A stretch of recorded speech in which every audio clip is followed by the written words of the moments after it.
Could you quit your job tomorrow and be financially stable without any income? Well, if the answer is no, the good news is you're not alone. Many of us have this goal as their ultimate goal, to become financially free. And if you stay with us in this video, I will show you the 5 main steps what you need to take to become financially free, and of course how to get there. Financial freedom is the ultimate goal for many of us, but what does it really mean and how you get there? Those are the questions a lot of people get stuck on.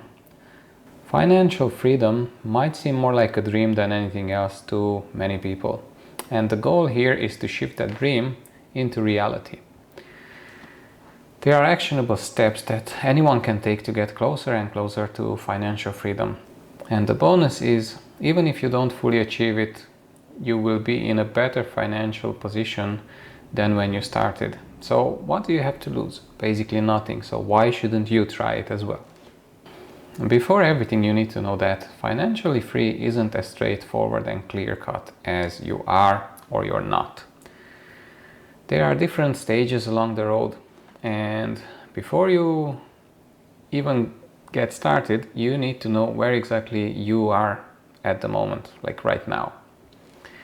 Financial freedom doesn't have to mean retiring early and quitting your job or stop doing anything, like not working in a job what you really like.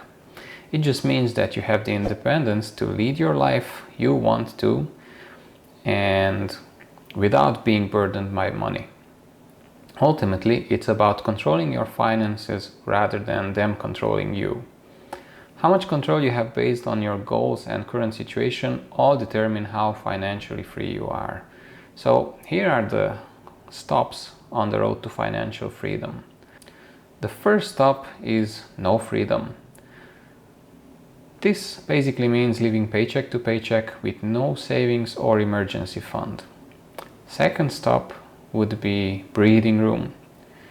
Here you are starting to pay off your debts and you're spending less than you are earning. So you're already in a reasonably good position to financial freedom. Third one is security. If you reach this one, then you're starting to build other revenue streams such as investments, which cover your basic living expenses. Fourth stop is independence. On this stop, you already achieved an overall cash flow, what covers your basic living expenses and your lifestyle. And finally, the fifth one is financial freedom. At this stage, your cash flow will be greater than your basic living costs and lifestyle costs. You're financially free now, so congratulations if you got here already. The steps you take towards financial freedom all depend on where you are right now and where you want to be. Unfortunately, there are no shortcuts unless you win the lottery or something similar. The most important step to get financial freedom is to have a clear goal. For this, you need to ask yourself a few questions. What does it mean to you to be financially free? What are your long-term and short-term goals? What are your plans? The more specific you are with your goals, the better. Now, first of all, you need to make out your life goals. This would be, as I said just earlier, one of the most important steps to be able to find out where you are right now, what you want to achieve, and according to this, you will be able to put together a roadmap, a plan to get to financial freedom. So the most important thing that you need to determine is what your own goals, personal goals are. There are so many paths in life, and whichever you choose will have implications on your financial goals and your quest for financial freedom. This is the biggest limitation to the step plan that we discussed above. Those plans assume that everyone wants to follow the traditional life script, like go to college, get married, buy a house, have kids, work a job you hate, and then retire. The truth is, most of us actually don't want to follow that script, but it's been sold to us as the only path. Figuring out what you really want out of life is the first step to plan your own path to financial freedom. Once you figure out your life goals, it's time to map out your financial goals. What do you need to do financially to achieve your life goals? Basically, this means your financial goals will vary widely based on your life goals. If your main goal is to build generational wealth for your children, you may want to focus on funding a college savings plan and buying a home. However, if your life goal revolves around traveling the world, your financial goals are to be focused on financing that lifestyle. So it can be very different for everybody. Now you know what you want to achieve. It's time to get to work. So now we will go through the 5 steps which will take you to financial freedom. In general, the steps are similar and can be used by everyone. Whether you are saving for a house or for travel, you still need to be saving money. Whether you are investing for a child's college fund or for your own retirement, you still need to be investing. Getting your finances in order is the first step to achieving your financial goals, regardless of whatever the goals are. There are 5 main steps of financial freedom. They are creating a financial plan, building a budget, saving, investing, paying off your debt. So let's take a look at each of them. First one is financial plan. It's not necessarily in chronological order how you need to do them, but in general you will need to follow these steps to some extent. After you figure out what your life goal and financial goals are, your next step is to make a plan to achieve them. You will need to write out your current status and your goals, then determine some actionable steps that you can take to achieve your goals. Second step is building a budget. The financial plan is an important building block and will help get you into the correct headspace. But the first actionable step that you need to take is building a budget. I know budgeting isn't exciting or glamorous, and it can be downright boring, but it needs to be done, because otherwise you're not going to be able to tell exactly where your money is going, where could you save, and to manage your budget properly. You need to start taking control of your money and telling it where to go, instead of just going somewhere and you just flow with it. The basic premise of budget is to control your money rather than let your money control you.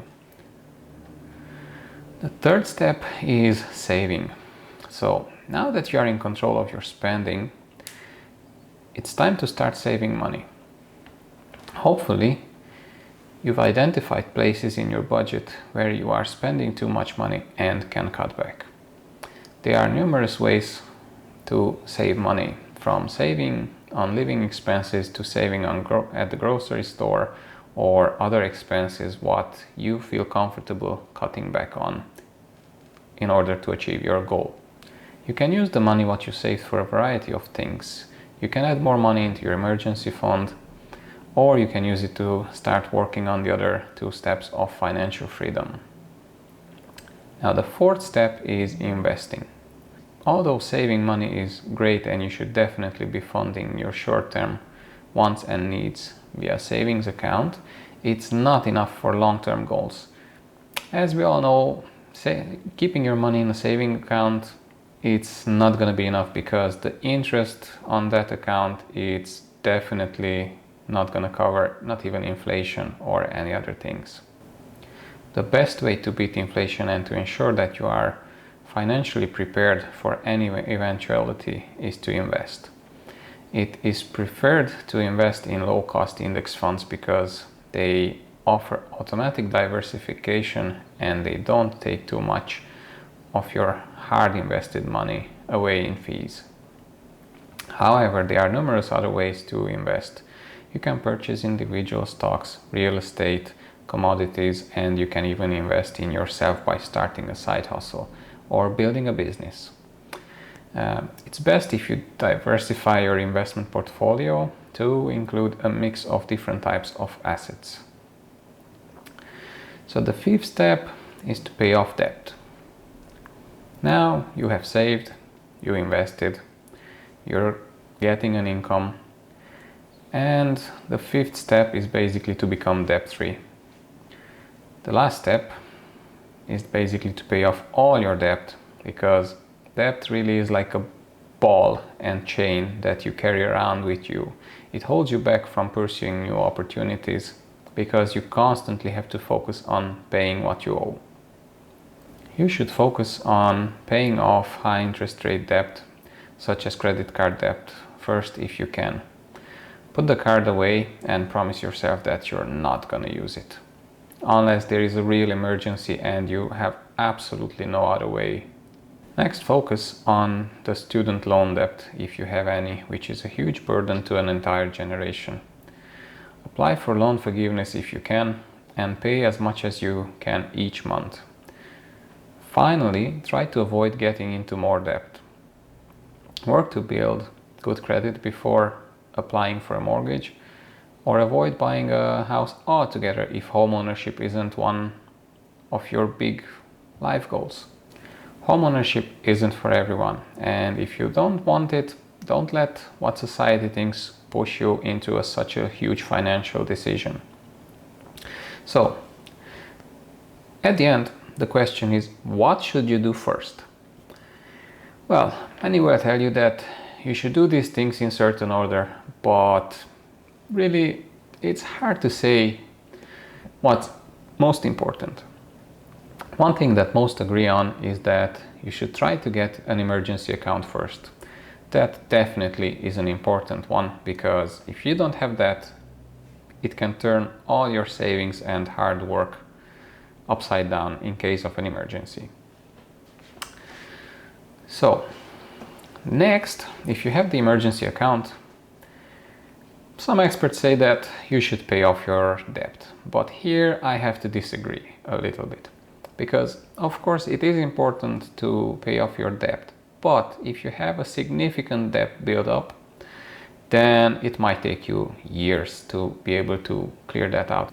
If you take those years and work only on paying off your debt, those are years where you will be missing out on compound interest and investment gains.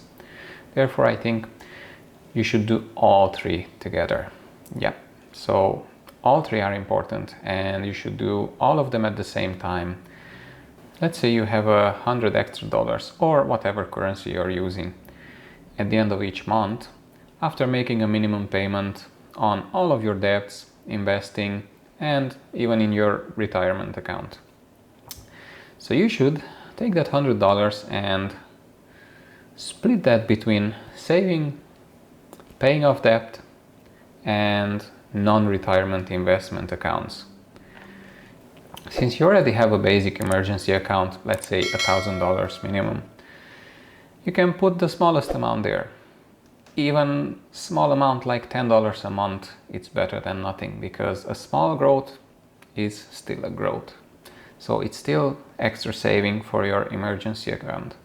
The remaining $90 should be split between investments and paying off debt, depending on your financial goals. If your goal is to improve your credit score so you can buy a house, you should focus more on paying off debt.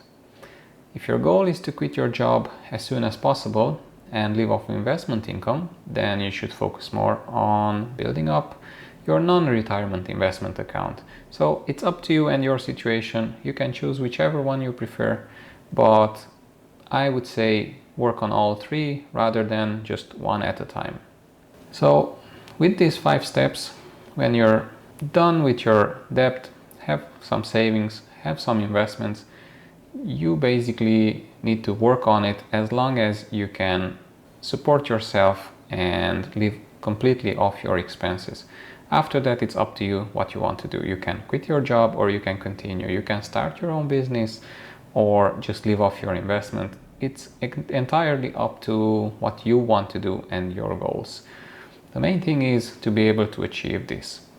Now, in this video, we covered the steps, and in the following videos, we will go through all of these in details with a lot of ideas and exact guides and descriptions on how you can do each, what you can do to achieve even more sources of income and to build them to a significant level. If you haven't done so already, subscribe to our channel and hit that like button. With this, you can help us a lot with the YouTube algorithm. And soon I will see you again in another financial guide on our YouTube channel. Bye.